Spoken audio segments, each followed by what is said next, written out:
Kalau pekerjaan pokok Bapak Ibu sekalian tidak bisa mewujudkan impian Bapak Ibu sekalian, segeralah cari bisnis yang mampu, yang dapat mewujudkan impian-impian Bapak Ibu sekalian.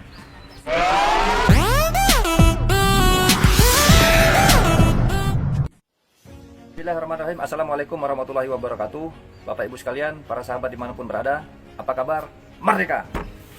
Nah, jadi saya mau cerita pengalaman saya ini ya. Jadi pengalaman saya itu ketika saya mempresentasikan bisnis yang saya jalankan ini kepada teman saya waktu itu ya. Ketika saya presentasikan di atas kertas, saya tulis, nah, terbentuklah itu satu gambar member diagram, nah seperti itu, seperti piramid. Nah langsung dia stop, Bang, ini MLM ya. Nah tapi dengan kalau MLM saya nggak mau nih, tapi dengan nada yang sangat benci sekali lah gitu. Saya nggak mau kalau MLM, saya nggak mau gabung nih. Tapi saya nggak emosi waktu itu, saya diam, saya pegang pundaknya. Saya bilang sebentar dulu. Emang punya pengalaman apa dengan MLM? Saya bilang gitu kan.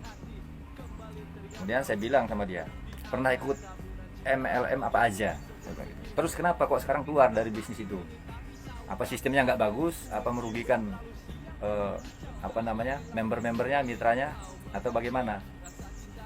Dia nggak bisa jawab. Dia cuma bilang, saya kalau MLM saya nggak mau gabung. Nah ini jadi stigma negatif ini sepertinya sudah terpatri di kepalanya, di hatinya, sehingga dia benci sekali dengan bisnis dengan base multi level ini. Ya, saya bilang ini sudah sesuai dengan syariah. Di mana sesuai dengan syariahnya? Karena di dalamnya tidak mengandung mesir, goror, dan riba, tidak mengandung perjudian, tidak mengandung investasi bodong tanpa ada produknya, tidak mengandung money game, permainan uang. Nah, investasi 10 besok dapat 500, tidak seperti itu. Di sini jelas.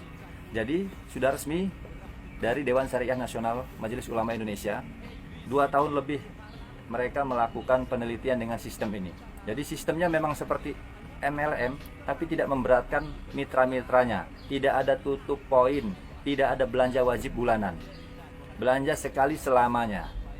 Bisa diwariskan ID-nya kepada ahli warisnya. Jadi seperti itu ya. Nah, terus saya bilang begini, kenapa kalau MLM cenderung identik dengan cari-cari orang, nah, seperti itu ya. Nah, dia nggak jawab. Saya bilang, kalau cari-cari orang, kita pun, saya bilang, ya kan, di kantor kita itu kalau kita mau penerimaan siswa baru, misalnya, ya kan, penerimaan karyawan baru misalnya, itu ya cari-cari orang. Penerimaan murid baru SD, SMP, SMA, itu ya juga cari-cari orang. Jangankan itu, ya kan, orang yang jual bakso di pinggir jalan itu cari pembelinya ya orang-orang juga. Punya restoran juga begitu, cari pembelinya ya orang-orang juga. Kerja di bengkel itu cari orang-orang juga. Kenapa? Karena yang punya mobil, yang punya motor, kalau mobilnya rusak, yang ke bengkel, yang punya mobil motor ya orang. Kerja di bank juga begitu, cari pelanggannya itu ya orang-orang juga. Bahkan umroh saja itu ya cari-cari orang. Agen untuk umroh itu cari-cari orang. Jadi tidak ada pekerjaan di dunia ini yang tidak cari-cari orang. Mungkin nelayan cari ikan, ikannya dijual ke pasar, yang beli siapa? Orang, ya orang juga. Karena yang punya duit itu orang, yang punya kepentingan itu orang. Jadi di bisnis ini pun dia cari orang, sama aja, kan begitu. Nah, apalagi yang kedua, mungkin menguntungkan yang di atas. Ketika kita jadi karyawan nih atau pegawai negeri, kita bekerja, kira-kira pekerjaan kita itu sukses, kan menguntungkan yang di atas. Saya punya restoran. Saya kerja di restoran. Saya melayani orang banyak, ternyata penjualan banyak, omsetnya banyak. Menguntungkan yang di atas nggak? Ya menguntungkan yang di atas. Yang punya restoran yang diuntungkan. Bengkel juga begitu. Bengkel motor, bengkel mobil, ketika banyak mobilnya yang di bengkel gini segala macam, spare partnya terjual banyak, ya kan? Yang menguntungkan yang manajernya, yang punya bengkel. Anak sekolah bayar SPP, bayar seragam sekolah, bayar buku, beli buku.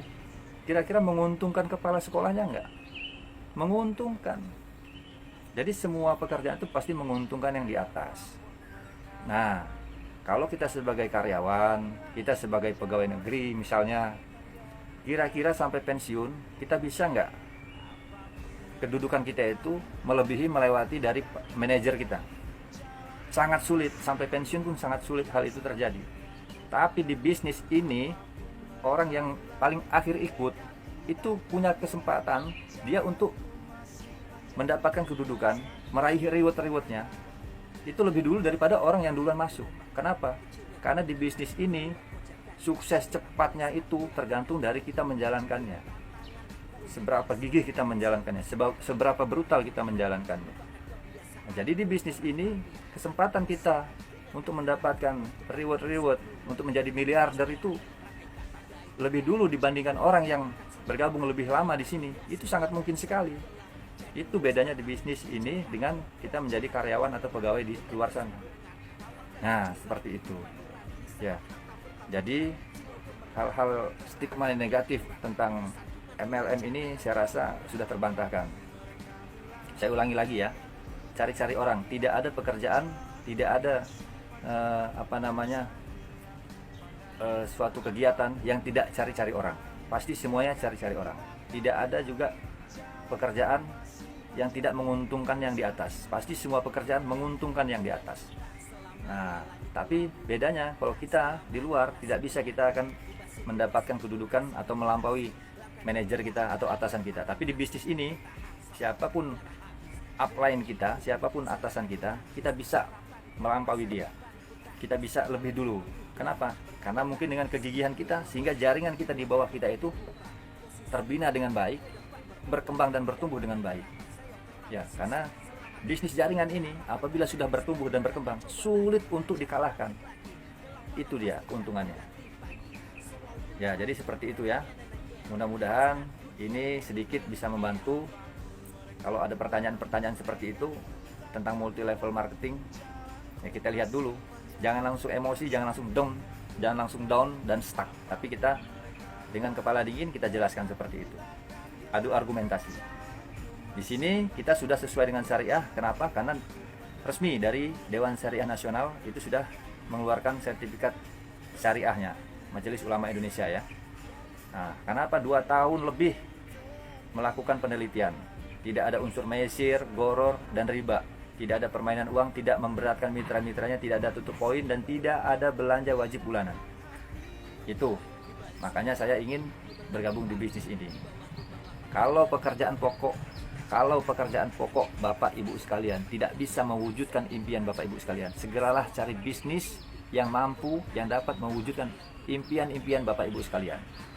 Yang tidak menyita waktu, tanpa harus meninggalkan pekerjaan pokok.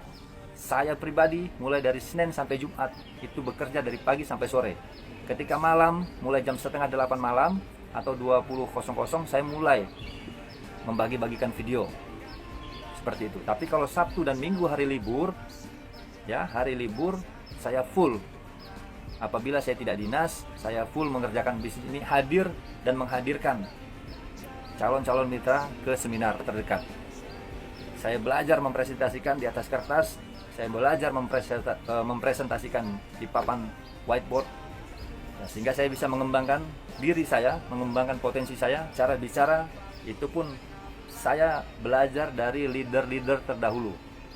Ya, kita masuk dalam satu grup WA, di situ orang-orangnya positif dengan leader-leader yang sangat inspiratif. Ya, jadi belajar dengan banyak leader dalam menjalankan bisnis ini. Kita ambil ilmunya, ya, kita amati, kita tiru, dan kita modifikasi. Nah, dengan tidak melanggar etika-etika yang berada di komunitas anti riba Sahabat Karib dan PTBS Corporation Syariah. Jadi saya tunggu Bapak Ibu sekalian untuk bergabung. Hubungi saya segera di 0813 1882 2642. Kita akan hadir di seminar. Kita lihat orang-orang yang sudah sukses, kita lihat orang-orang yang proses menuju sukses, dan kita lihat juga orang-orang yang baru bergabung ingin sukses. Itu yang dari saya, mudah-mudahan bermanfaat. Selamat pagi, Assalamualaikum warahmatullahi wabarakatuh.